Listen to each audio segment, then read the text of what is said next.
Hola, ¿qué tal amigos? Muchísimas gracias por estar con nosotros de nuevo en plataforma a través de TVX. Alguien dijo ya hace muchos años que los problemas de la democracia se resuelven con más democracia. Ante las dificultades institucionales, ante las trabas en el ejercicio del poder, lo que se requiere es tener más democracia en la toma de decisiones, y esto implica sentarse y escuchar a los demás, negociar, alcanzar acuerdos. Así se construye un país. Evidentemente hay que hablar de lo que pasó el domingo, de los hechos históricos que se registraron en la Asamblea Legislativa y repasar un poco algunos elementos que a mi criterio no debemos pasar por alto en este análisis que se ha hecho en plataforma toda esta semana, desde el lunes con Bessi, el martes el maestro Dagoberto Gutiérrez hizo un análisis muy pertinente y creo que, bueno, ayer también el sociólogo René Martínez, y ahora vamos a seguir hablando de los sucesos del domingo. Es que hay que seguir pensando en esto porque hay un antes y un después con los hechos del domingo. No podemos soslayar una situación que le ha dado la vuelta al mundo, sinceramente. La mirada del mundo está puesta en El Salvador después de esos sucesos y algunos han dado calificativos como que fue un intento de golpe de Estado, otros lo han llamado un autogolpe. Hay quienes soslayan el ingreso de las Fuerzas Armadas y de la Policía al Salón Azul y dicen que el presidente estaba en su derecho y los diputados estaban obligados a llegar. Los puntos de vista son variados, pero hay que repasar un poco de dónde viene todo esto, cómo es que el domingo se da una situación tan complicada. Desde noviembre pasado, el gobierno de la República solicitó a la Asamblea Legislativa la autorización para negociar un crédito para financiar la tercera fase del Plan de Control Territorial. Un crédito por 109 millones con el BCIE y que justamente es para seguir equipando a la Policía Nacional Civil para combatir a la criminalidad. La Asamblea Legislativa le ha dado largas a la discusión. A pesar de que la reducción de los homicidios es notable, los diputados dicen que el gobierno no ha explicado bien para qué va a usar estos fondos, a dónde van a ir a parar estos fondos, y han puesto en duda el destino de estos 109 millones. Los diputados dicen que necesitan justificar cada centavo que van a aprobarle al Ejecutivo. Bueno, es una facultad de la Asamblea Legislativa el autorizar al gobierno para adquirir empréstitos, para adquirir deuda. La Constitución le da a la Asamblea Legislativa esa facultad. Pero esta apenas es la primera fase de una negociación que lleva varios pasos. La aprobación de los créditos tiene que seguir el proceso de formación de ley, es decir, que el ministro de Hacienda llega y presenta una iniciativa de ley a la Asamblea Legislativa solicitando que esta Asamblea autorice ir a negociar un crédito. Aunque el domingo la Asamblea se reuniera y le aprobara al presidente de la República y a su gabinete ir a negociar el crédito, luego tenían que venir otras fases, negociar los términos con el banco, luego regresar a la Asamblea Legislativa y decir estos son los términos e iniciar nuevamente otra discusión con otra iniciativa de ley. Entonces, ¿cómo se explica lo del domingo? En realidad lo del domingo era para presionar por el préstamo o era otra cosa. Es una primera gran duda. No desmerecemos, por supuesto, los logros del gobierno en materia de seguridad. Es que están ahí a la vista de todos. La reducción de los homicidios es palpable. La Fiscalía y Medicina Legal lo corroboran en una mesa tripartita. Y antes de que alguien venga y diga que estamos defendiendo a los mismos de siempre, que estamos defendiendo a quienes negociaron con las pandillas, pues no, yo en ningún momento me pondría a defender a estos personajes de la política que nos han hecho tanto daño, y mucho menos a personajes que, según consta en video, se sentaron con pandilleros a negociar cuestiones para obtener beneficios electorales. Como ustedes que ven este programa, también yo he sido víctima de esta situación que el país vive desde la firma de los acuerdos de paz. Apenas el sábado, quiero ver, ahora es 13, ¿sí? El sábado 15, se van a cumplir 15 años desde que mi papá fue asesinado. Y fue asesinado en este contexto de violencia. Mi papá, que era agente de la Policía Nacional Civil, así que antes de que alguien venga y diga que estoy en defensa de estos partidos políticos, pues no. A mí también me ha golpeado esta situación de inseguridad y yo sé de lo que se habla cuando se habla del sufrimiento del pueblo en las comunidades. Eso lo hemos vivido, como lo han vivido miles de salvadoreños desde la firma de los acuerdos de paz, miles de muertos, miles de madres llorando a sus hijos. Por supuesto que el tema de la seguridad es importante, pero era el tema de la seguridad el punto central en los eventos del domingo. Esa es una duda que hay que reiterarla, porque algunos lo que sostienen es que el presidente necesitaba mostrar el músculo político, mostrar fuerza, y a eso llegó a la Asamblea Legislativa con su gente, a decir: yo soy el presidente de la República, soy el comandante de las Fuerzas Armadas y esta es la capacidad que tengo de apretar el botón si quiero y olvidarme de ustedes como diputados. La comunidad internacional ha visto estos hechos con mucha preocupación y el gobierno ha tenido que suavizar el tono. Ahora parecen niños regañados que dicen: no, lo que pasó el domingo estaba dentro del marco de la Constitución, no había intento de golpe de Estado. Bueno, evidentemente en términos de defensa de su postura, pues van a salir a decir cualquier cosa, pero los hechos están ahí. Vimos a una Asamblea Legislativa militarizada, eso está a la vista de todos. Que el presidente necesita seguridad, sí, es cierto, pero así como se hizo, pues parecía otra cosa, no parecía que fuese solamente para la protección del presidente. ¿Qué ha pasado entonces después de eso? Bueno, la Sala de lo Constitucional admitió una demanda y dictó medidas cautelares. Le dice al Consejo de Ministros que se abstenga de convocar nuevamente a la Asamblea Legislativa y al presidente de la República que se abstenga de usar a los militares en otras tareas que no son las que constitucionalmente están destinadas para trabajo de la Fuerza Armada. El artículo 212 de la Constitución establece cuáles son las tareas fundamentales de la Fuerza Armada, y la Fuerza Armada no debe entenderse como un batallón al servicio del presidente de la República. Las tareas son otras. Usar a la Fuerza Armada para ir a la Asamblea y presionar a los diputados para la aprobación de un crédito no es muy democrático de parte del presidente de la República. Y aunque reconocemos que en la Asamblea Legislativa hay gente mentirosa, corrupta, hay gente con un pasado muy cuestionable, hay gente que tiene familiares trabajando allí, hay gente indecente, hay personajes que se sentaron a negociar con pandilleros, aún con todas esas cosas, aún con toda la sinvergüenzada y con todo el cinismo que hay en la Asamblea Legislativa, no se justifica un abuso de poder como el que cometió el presidente de la República el fin de semana pasado.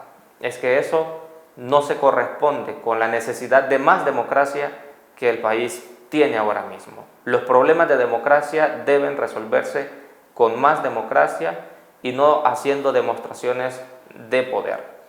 La institucionalidad salvadoreña evidentemente ha fallado. La democracia como sistema político, los salvadoreños tampoco la valoran como lo más sagrado. Lo que la gente necesita es que se les resuelvan los problemas. Y le da igual si el problema se lo resuelve una persona con altos estándares democráticos o una persona que tiene tendencias autoritarias. Si la solución llega, la gente, dice, es lo que nosotros necesitamos. El problema es que a la larga, construir estos liderazgos que no respetan la ley nos puede traer grandes consecuencias como país. Por eso insisto, el odio hacia los diputados no justifica el abuso de poder del presidente utilizando de esa manera a las Fuerzas Armadas. Esta es una opinión, claro que hay que sostenerla, pero se sostiene desde una visión democrática, una visión de generar consensos, generar diálogos. Es que esa es la gran lección que le queda al país hoy día. Que organismos de derechos humanos hayan denunciado los hechos, muy bien. Que la comunidad internacional los haya criticado, también. Pero acá dentro del país, ¿qué lecciones nos dejan estos hechos? Es que hay que sentarse a negociar. Si ustedes, que el próximo año, bueno, todos los salvadoreños vamos a tener que ir a las urnas, ya no queremos ver a los diputados en la Asamblea Legislativa, bueno, hay un camino democrático y ese camino democrático es la votación. Son elecciones libres en las que se respete la voluntad del pueblo. Ese es el camino. Aunque se hable del derecho a la insurrección, sí, la Constitución en su artículo 87 lo reconoce y señala en qué casos ese derecho se habilita para el pueblo. Así que en este contexto en el que parece que los discursos de violencia están calando mucho en una buena parte de la población, lo cual es muy preocupante, debemos abanderar una lucha por la armonía social. Y el presidente de la República también tiene un mandato constitucional de procurar la armonía social. ¿Qué nos queda como lección? Dialogar, negociar, porque los problemas de democracia se resuelven con más democracia. Eso debe quedarnos como una lección.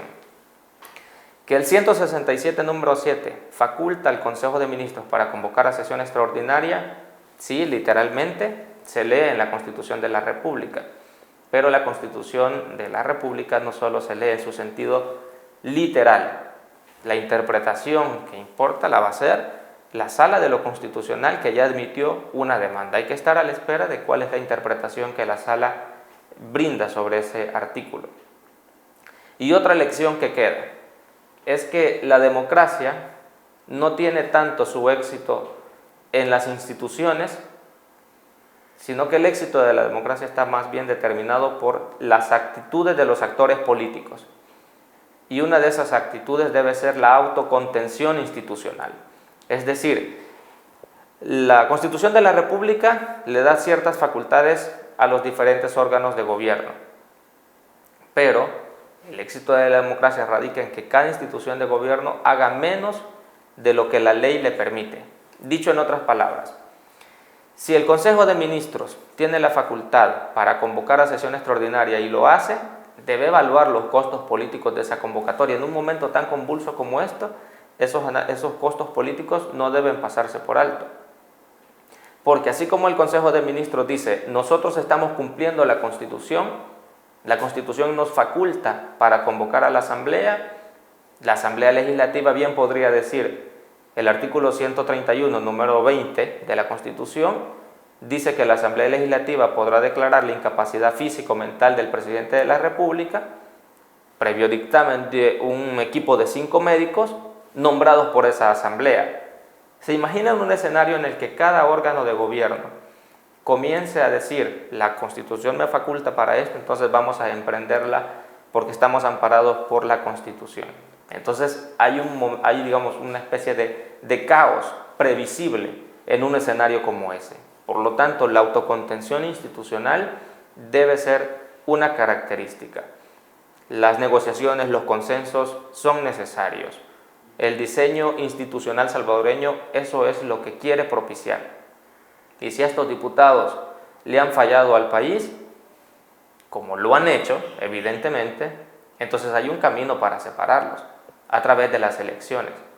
Pero esos llamados de ir este próximo domingo a la Asamblea Legislativa y de generar, no sé qué es lo que se pretende generar, eso tampoco contribuye mucho. Y esos liderazgos que incitan a la violencia, que incitan al odio, deben ser vistos con mucho cuidado. Creo que la población debería tener mucho cuidado con esos discursos porque si bien hay un hartazgo, un cansancio con la clase política, la violencia no es el camino para resolver los problemas. Debe privar la sensatez, la mesura. Esto no significa agachar la cabeza y seguir permitiendo de que los partidos políticos se sigan burlando de la gente. No estamos diciendo eso. No estamos diciendo que hay que ser víctimas del sistema político. Estamos diciendo que los problemas de democracia deben resolverse con más democracia. Esto significa que la gente debe agotar los canales de participación política y cuando estos canales de participación política se activan, pues la gente va a las urnas y decide por quién va a votar. Ahora mismo antes de venir para acá, platicaba con gente de Nuevas Ideas que van a participar en el proceso de elección interna el próximo 1 de marzo. Esos son los caminos. Usar la institucionalidad, aspirar a cargos y desde esos cargos demostrar que se quiere romper con todos los vicios del pasado. A través del diálogo, de la negociación. Es que esas palabras deben ser las palabras mágicas, como esas palabras mágicas que nos pegaban en el salón de clase cuando estábamos pequeños. Así las palabras mágicas en este país deben ser el diálogo, la negociación, los consensos, la resolución de conflictos por vías democráticas. Esa debe ser la gran tarea. Por tanto, nos queda una lección del domingo. Necesitamos liderazgos potables, liderazgos que promuevan la armonía, y no necesitamos más voces que promuevan el odio. Yo creo que el presidente de la República debería escuchar más a gente como Dagoberto Gutiérrez, que el martes desde aquí le dio muchos consejos, y debería dejar de escuchar a gente como Walter Araujo y otros personajes que a través de sus canales de comunicación generan más odio, generan más división. Claro, logran captar el descontento de la gente, lo ponen en una pantalla pero a su estilo, y manipulan la información, mienten, desinforman, y con eso hay que tener muchísimo cuidado. Por tanto, hacemos el llamado para que se respete la institucionalidad, que los controles constitucionales funcionen, que cada institución de gobierno haga las cosas de acuerdo a sus facultades, sí, pero teniendo en cuenta los costos políticos, los costos sociales que pueden tener sus decisiones. Este es un llamado a la cordura, este es un llamado a la mesura, y este es también un llamado a los nuevos actores políticos. Esas cosas no se hacen. Eso de querer imponer la voluntad al otro, eso no se hace. Necesitamos sentarnos, negociar, platicar, ponernos de acuerdo, y este país va a ir saliendo poco a poco adelante. Así es que, bueno, son muchas las cosas que se pueden decir. Pero si el presidente necesita más fondos para el plan de control territorial, creo que podría comenzar cumpliendo sus promesas de campaña. Que la seguridad es importante, sí, es importante. Que la reducción de los homicidios contribuye con la buena imagen de este gobierno, también. Por tanto, para el gobierno es importante que este tema siga siendo el tema prioritario de su administración.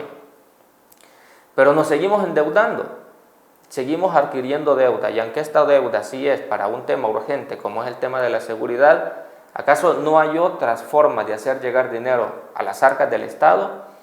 Bueno, cada año El Salvador deja de percibir cerca de 650 millones de dólares por impuestos que no se le cobran a las empresas. 650 millones de dólares que deja de percibir el Estado. Pero con solo la mitad de eso que lográramos recaudar en materia de tributos, podríamos financiar 2 fases más del plan de control territorial. Entonces el presidente de la República, que el fin de semana quiso mostrar su fuerza, que quiso mostrar todo el respaldo social, debería usar ese respaldo social para empujar la discusión sobre esos temas de fondo, sobre este sistema tributario perverso que le cobra más al que menos tiene, que es permisivo con los que evaden impuestos. Entonces el presidente, toda esa fuerza que mostró o que quiso mostrar el fin de semana, bueno, póngala al servicio de estos temas también. Ahí tiene grandes pruebas: el tema de pensiones, el tema de la ley de aguas, el tema de una reforma tributaria. Allí queremos ver un presidente fuerte, un presidente que esté dispuesto a enfrentarse a los poderes económicos de este país. Porque, presidente, pelearse con los diputados hasta fácil es, si ellos facilitan las cosas de tan mal que las hacen. Pelearse con los diputados, bueno, es fácil porque están tan desprestigiados que es, como dicen en el pueblo, como pelearse con un borracho, ¿no? Así, digamos, usar esa figura popular. Pero si el presidente es, digamos, tan valiente y tiene tanto respaldo social, entonces la mirada, presidente, está para otros lados. Hay gente en este país que sigue evadiendo impuestos, sí. Las AFP siguen haciendo su negocio, sí. Hay gente que se sigue lucrando del agua, sí. Y mientras tanto, ¿qué hacemos? Montamos un espectáculo y ponemos a todo el país a hablar de esto, la comunidad internacional enciende las alertas y los grandes temas de fondo todavía sin discutirse. Nos queda como lección entonces la mirada más atenta.